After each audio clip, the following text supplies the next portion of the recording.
we're going to go to questions, so if you can just raise your hands, and I'll try to answer in the order that I see them raised. So we have one in the front as we get you a mic.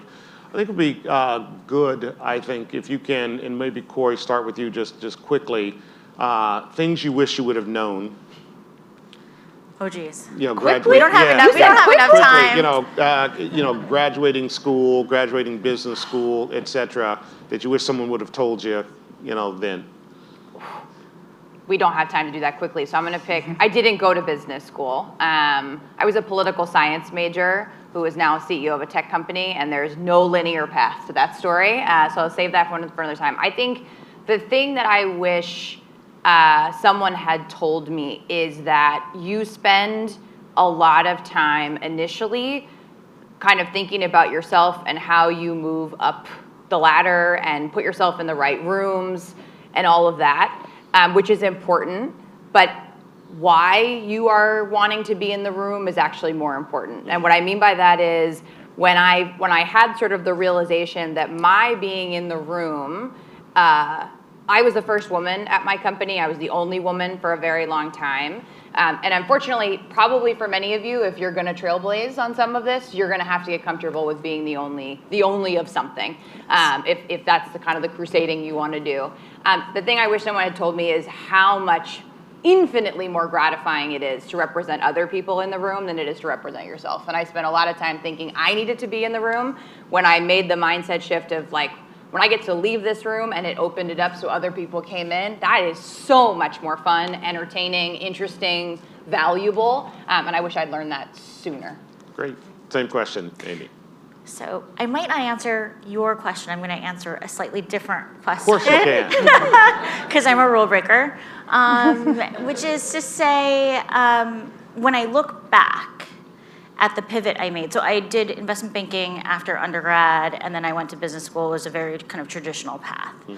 But the pivot that I made right after undergrad was to go into a startup, and I took a huge risk. I actually made less after business school than I did coming into business school, going into a startup and going into an operating role. And I would tell you that that pivot changed the trajectory of my life and has led me to this path. And it was a meandering path, but led me to become a CPO, a chief product officer, a COO, a president, ultimately a CEO. I would say that risk, that first big risk, that first big step, then allowed me to take the next big risk and be less fearful of the next big risk and the next big risk. And if you are going to be the CEO, you have to be willing to take big risks because you have to make big decisions.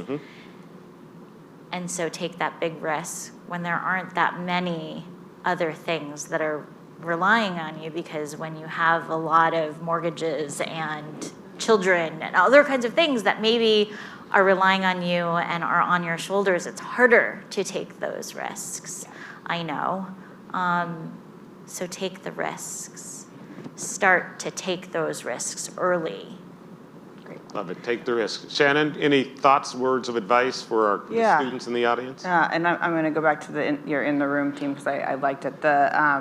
I think when I started my career, I was very focused on, I'm going to outwork everybody. I'm going to know more things than everybody so that when I'm in the room, I can be the smartest person in the room and people will have to take me seriously.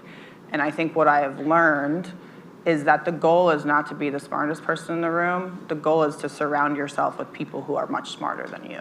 And I think having a beginner's mindset on how you approach all things, once I realized that, you open yourself up to so much more learning and growth and evolution and inclusiveness in terms of the ideas that you are incorporating into how you think about things. And it was we have a women's conference called Miraval, and I remember the moment that I had that aha moment.